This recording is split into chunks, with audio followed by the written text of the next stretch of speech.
Hello viewers, কেমন আছেন সবাই? কথা দিয়েছিলাম ফিরে আসবো নতুন কোনো এক অতিথিকে নিয়ে। কথা কিন্তু রেখেছি। আজকে হাজির হয়েছি নতুন এক অতিথিকে নিয়ে। অবশ্যই সে সুরেরই মানুষ, গানের মানুষ, গান দিয়ে বলেন মনের কথা। নানা দেন আমাদের সবার প্রিয় আফরিন সুলতান আপু। কেমন আছেন? আলহামদুলিল্লাহ, খুব ভালো আছি। আপনি কেমন আছেন? খুব ভালো আছি। কেমন যাচ্ছে আসলে দিনকাল? ব্যস্ততা কি নিয়ে যাচ্ছে? আমি যেহেতু গানের মানুষ, গান নিয়েই আমার ব্যস্ততা সব সময় থাকে কম বেশি আর কি। আচ্ছা, আপুর গানের যাত্রাটা আসলে শুরু কবে থেকে? আমি যদি ওইভাবে বলি তাহলে আমার একটা সঙ্গীত পরিবারের জন্ম। আচ্ছা, জন্মের পর থেকেই মানে আমার বাবা, আমার চাচা, ফুপি যারা আছেন তাদের গান শুনতাম এবং ভীষণ ভালো গান করেন প্রত্যেকেই। ওখান থেকে আমি গুনগুন করে কখন কখন যেন গান শিখে ফেলেছি। তারপরে একটা ওস্তাদ ধরা এবং যেভাবে একজন তৈরি হয় শিল্পী হিসাবে প্রাতিষ্ঠানিকভাবে ওইভাবে এগিয়ে চলা। আর প্রফেশন হিসাবে আমি গানটাকে নিয়েছি আর কি। আচ্ছা, পরিবারের মধ্য থেকে। পরিবারের মধ্য থেকে। আচ্ছা, পরিবারের কথা যেহেতু বলছিলেন যে পরিবার থেকেই গানটা আপনার শুরু, অনুপ্রেরণা কে ছিল পরিবারে? অনুপ্রেরণা ছিল হচ্ছে আমার বাবা। আচ্ছা, আমার বাবার কাছ থেকেই আমার অনুপ্রেরণা। পাশাপাশি আমার ফুপিরাও ওই সময় রেডিওতে গান করতেন। আচ্ছা, আপনার কি কখনো রেডিওতে গান করা হয়েছিল? আমি ছোট থাকতে শিশু শিল্পী হিসাবে ছিলাম। আচ্ছা, এই তো এরপরে আস্তে আস্তে এখন তো স্টেজ প্রোগ্রাম নিয়ে ব্যস্ত আছি। পাশাপাশি কিছু গান আমি নিজের মতো করে অ্যালবাম করেছি আচ্ছা, এবং সামনে আরো আসছে ইনশাল্লাহ। আচ্ছা, আচ্ছা, বাহ। আপনার এখন পর্যন্ত টোটাল কয়টা অ্যালবাম এসেছে? 5টার মতো। আচ্ছা, সামনে কি আসছে জি, কয়টা? খুব রিসেন্ট খুব ভালো একটা গানের কাজ শুরু করতে যাচ্ছি আর কি। আচ্ছা, এসকে দীপ ভাইয়ের পরিচালনায় এবং ওনার নির্দেশনায় ইনশাল্লাহ ভালো কিছু হবে আশা করছি। আমরাও অপেক্ষায় রয়েছি আপনার গান শোনার জন্য। সো গানের মানুষ যেহেতু আমাদের বাংলাদেশে তো প্রচুর মানে বিখ্যাত মানুষ গুণীজন রয়েছে যাদের গান এখনো মানে 90s-এর সময়ের কথা যদি বলি, এখনো তাদের সেই গানগুলোকে পুরনো আর মনে হয় না, নতুনই মনে হয়। জি। সো সেই জায়গা থেকে আসলে তাদের মধ্যে থেকে কার গানগুলো আপনার বেশি ভালো লাগে এবং কার গানগুলো করেন? আচ্ছা, আমি যেহেতু বলেছি যে আমার বাবার মুখে যেসব গানগুলা শুনতাম আমি ওই সময়কার, বশির আহমেদ, তারপরে সুবীর নন্দী, পাশাপাশি এন্ড্র কিশোর, আর হচ্ছে আমার আম্মা খুব পছন্দ করতেন সাবিনা ইয়াসমিন ম্যামের গান এবং ম্যাক্সিমাম গানই আমি ওইভাবে কখন কখন যে ওই উনি কাজ করতেন, কাজের সময় একটু গান চালিয়ে কাজ করছে, তো এইভাবেই ওই গানগুলো আমি শুনতে শুনতে বড় হয়েছি এবং আমার নিজের কাছেও অনেক বেশি মনের মধ্যে গেঁথে গেছে এবং ওনার গানটা আমার খুব ভালো লাগে, সাবিনা ইয়াসমিন ম্যাম, রুনা লায়লা, এই তো আর কি। ওয়েল, যেহেতু সাবিনা ইয়াসমিন ম্যামের কথা উঠলো, রুনা লায়লা ম্যামের কথা উঠলো, সো গান কিন্তু এখন একটা খুব শুনতে ইচ্ছে করছে আমার। সো সাবিনা ইয়াসমিন ম্যামের গান শুনবো প্রথমে। ঠিক আছে, আমি খুব সুন্দর একটা গান যেটা আমারও খুব পছন্দের। ওনার এই গানটা আমি অনেক স্টেজ প্রোগ্রাম বা নিজের সুযোগ থাকলে আমি এই গানটা দিয়ে শুরু করি। আমার খুব পছন্দের এই গানটা আমি আপনাকে গিয়ে শোনাচ্ছি।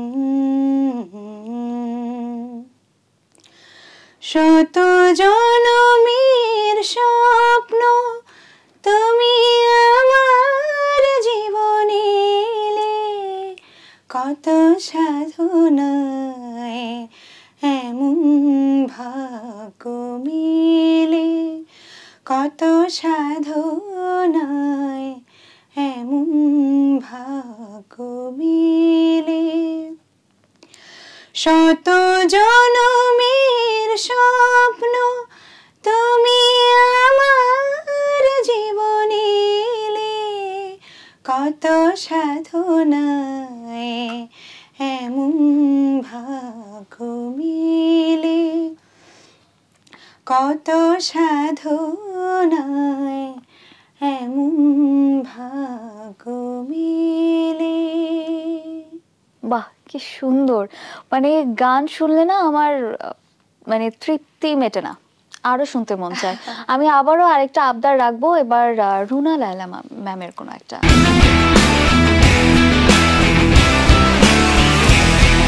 রুনা লায়লা ম্যামের গান, ঠিক আছে, আমি এই মুহূর্তে ওনার যে গানটা আমার মনে পড়ছে সেই গানটি গাইছি। হুট করে যেটা মাথায় চলে আসলো আর কি।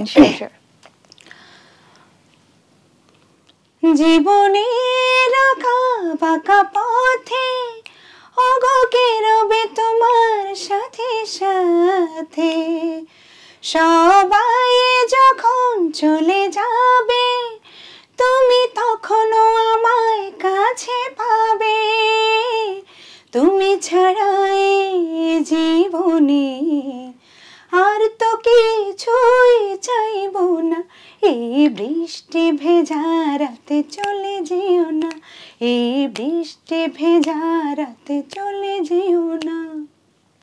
বৃষ্টির ছন্দে বকুলের গন্ধে, বৃষ্টির ছন্দে বকুলের গন্ধে আমায় তুমি ফেলে যেও না, এই বৃষ্টি ভেজা রাতে চলে যেও না, এই বৃষ্টি ভেজা রাতে তুমি চলে যেও না।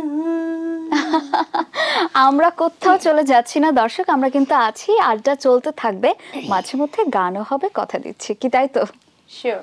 ওয়েল, যেহেতু গানের মানুষ, গান দিয়ে মানুষ মনের কথা বলে, আপনি কি কখনো গান দিয়ে নিজের মনের কথা বলেছেন? আর সেটা কোন গান? অবশ্যই, কারণ গানটা প্রত্যেকটা মানুষেরই, আমার মনে হয় যে যখন যে গানটা শুনছি ওই গানটা আমার জন্য লেখা হয়েছে, আমার কথা বলছে। ইভেন ওই গানের সাথে আমার বাস্তব লাইভে কখনো মিল নাই, কিন্তু তারপরে মনে হচ্ছে গানটা আমার। এবং একটা অনেক সময় হয় না যে মনের অবস্থা কখনো ভালো থাকে কখনো খারাপ থাকে, তো একটা স্যাড গান যখন গাই তখন যদি মনটা কষ্টে থাকে তখন ফিলটা আমি বেশি পাই, এবং ওই ওই কথাগুলো মনে হয় যে আমার কথা বলে।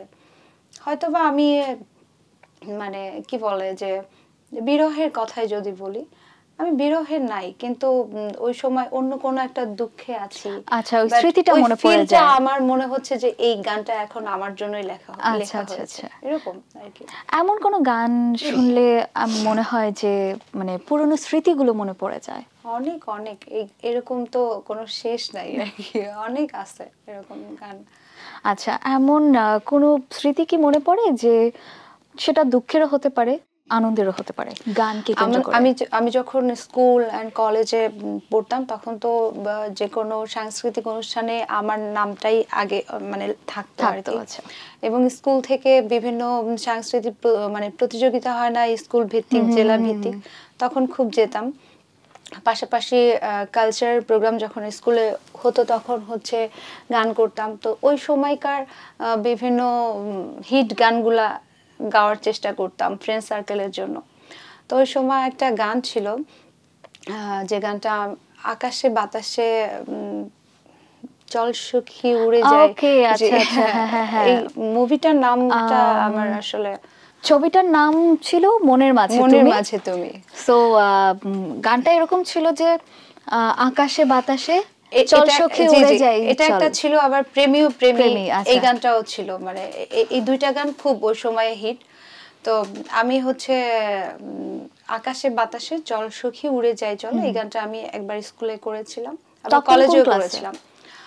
ক্লাসটা আমার ঠিক ওভাবে মনে নাই, মানে আমাদের স্কুল এন্ড কলেজ পাশাপাশি, তো ওই কালচারাল প্রোগ্রামগুলোতে আমি দুই সাইডে গান করতাম। আচ্ছা। তো তারপর দিন যেদিন স্কুলে গান করি, তারপর দিন হচ্ছে আমি স্কুলে যাচ্ছি, আমাদের এলাকাতে হচ্ছে রিক্সা না ভ্যান গাড়ির প্রচলন ছিল। তো ভ্যানওয়ালা রিক্সাওয়ালা মানে ভ্যানওয়ালা যারা ছিল, ভ্যান উঠতেছি তখন ওই ওনারা ওই প্রোগ্রামটা হয়তো বা দেখছে, তো বলতেছে ওই যে ময়না আসছে, এই আমি নিব ময়নাকে, আমি স্কুলে যাব, মানে ওনারা আমাকে নিয়ে ইয়া করতেছে যে নিয়ে যাবে আর কি। তো ওই গানটা আমার খুব ভীষণ পছন্দের ছিল এবং গিয়ে ওই সময় এলাকাতে খুব হইচই পড়ে গেছিল। আচ্ছা আচ্ছা, এই আর কি। তো এখন ওই গানটা আবার একটু হয়ে যাক।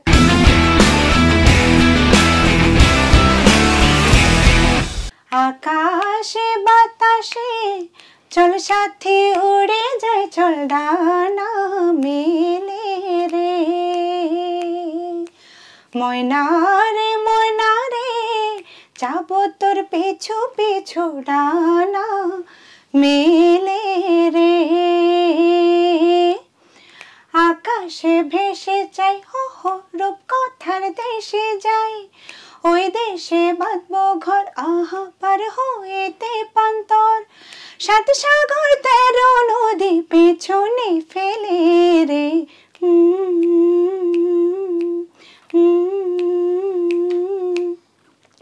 আকাশে বাতাসে চল সাথী উড়ে যাই চল ডানা মেলে রে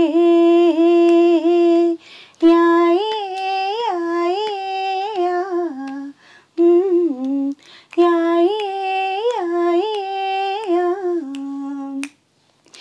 নীল নীল ওই আকাশ পথে দেখা হবে পরীর সাথে জোছনা দেবে রাত আসলে রাতি আজকে মন ঝাঁক হারিয়ে বন্ধু দিলাম হাত বাড়িয়ে এভাবে আমরা দুজন থাকবো সাথী গানে গানে সুরে সুরে লা লা লা লা লা লা লা ওই ওই ওই ওই ওই ওই ওই ওই আকাশে বাতাসে চল সাথী উড়ে যাই চল ডানা মেলে রে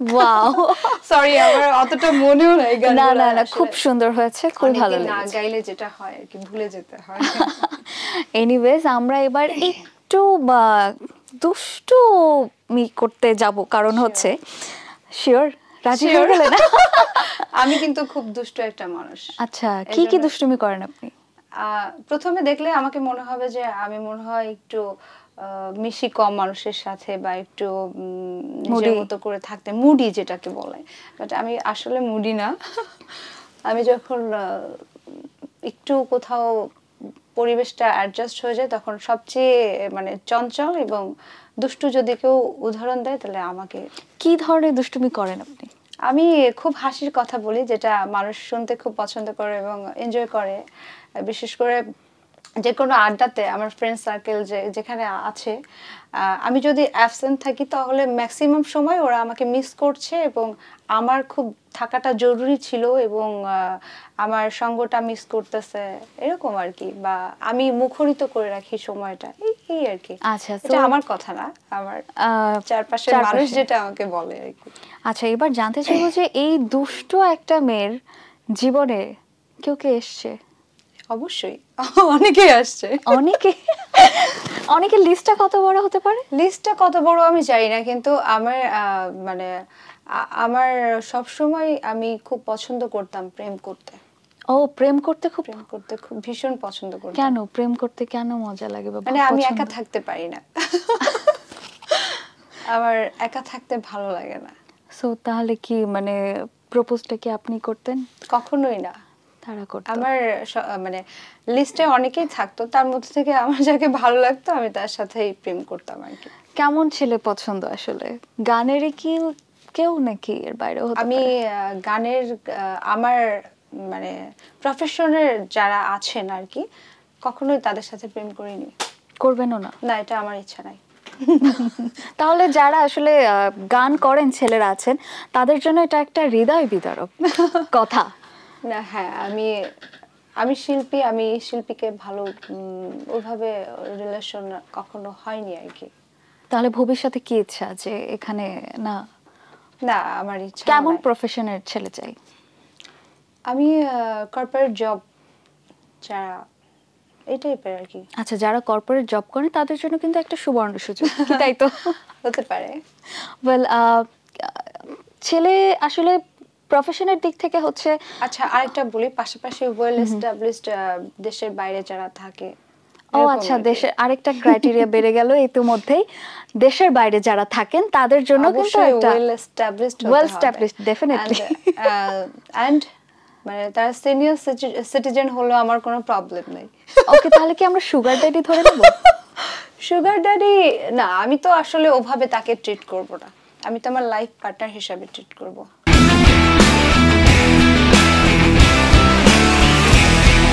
সুগার ড্যাডি তো না। আচ্ছা, তাহলে আচ্ছা, বর্তমানে কিন্তু এটা একটা বেশ ট্রেন্ড চলছে সুগার ড্যাডি। এই বিষয়টাকে আপনি কিভাবে দেখেন এবং আপনার দিক থেকে কোনো এরকম প্রপোজাল এসেছে? যদি উপমার দিক থেকে যান, সুগার ড্যাডি, এই উপমাটা আমার একদমই ভালো লাগে না, খুবই জঘন্য লাগে।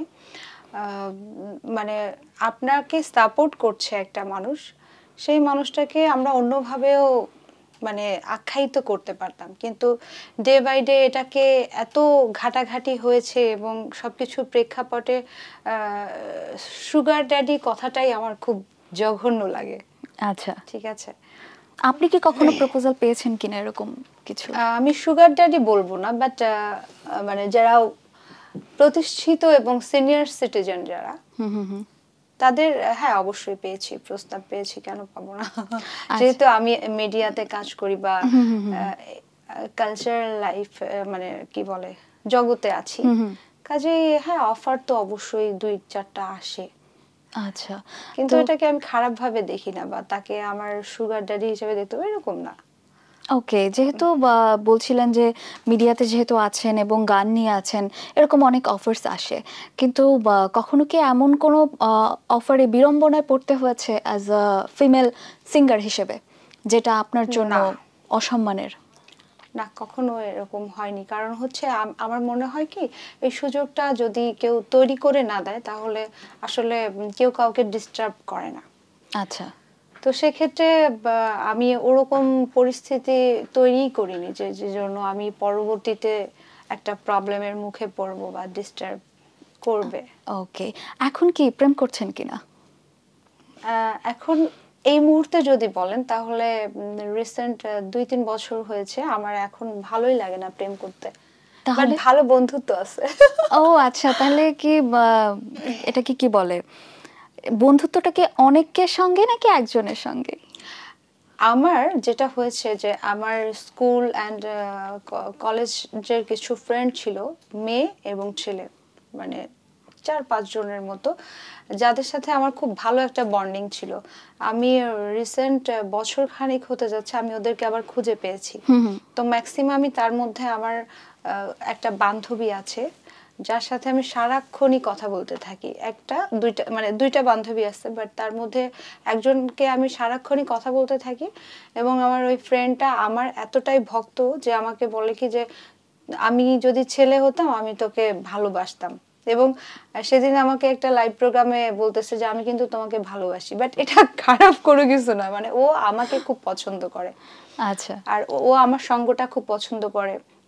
সেটা তো হচ্ছে বান্ধবী পছন্দ করে ভিন্ন বিষয়, কিন্তু এছাড়া ওই যে আমরা পরবর্তীতে হচ্ছে গ্রুপ কলে সবাই একসাথে কথা বলি, আমার ওই যে ফ্রেন্ড ওরা এরকম, সেটা তো একটা ফ্রেন্ড সার্কেল হয়ে যায়, কিন্তু এর বাইরে কাউকে ভালো লাগে, প্রেমে পড়েছি কারো, কেউ আমার গান শুনে প্রেমে পড়েছে, এরকম হয়েছে কি? আমার গান শুনে আমারই ফ্রেন্ড সার্কেলের মধ্যে বোঝায় যে ও আমাকে পছন্দ করে, ইয়া করে, কিন্তু আমি এটা ধরা দেই না। আচ্ছা আচ্ছা আচ্ছা, বুঝেও না বোঝার চেষ্টা করি, এবং শুধু তাই না, কেউ আমাকে বললেও আমি এখন এইটা টেকনিক করি যে আমি বুঝতেছি না কি বলতেছে। আচ্ছা আচ্ছা, ওয়েল ঠিক আছে, আমরা একদমই কিন্তু অনুষ্ঠানের শেষের দিকে চলে এসেছি আপু, কিন্তু যাওয়ার আগে একটি গানের আবদার রেখে যাচ্ছি। আপনার পছন্দের যে কোনো গান? আমার পছন্দের এই সময়ই আমি একটু মানে এলোমেলো হয়ে যাই, তারপরে এই মুহূর্তে যেটা মনে পড়ছে শিওর সব গানই আমার পছন্দ।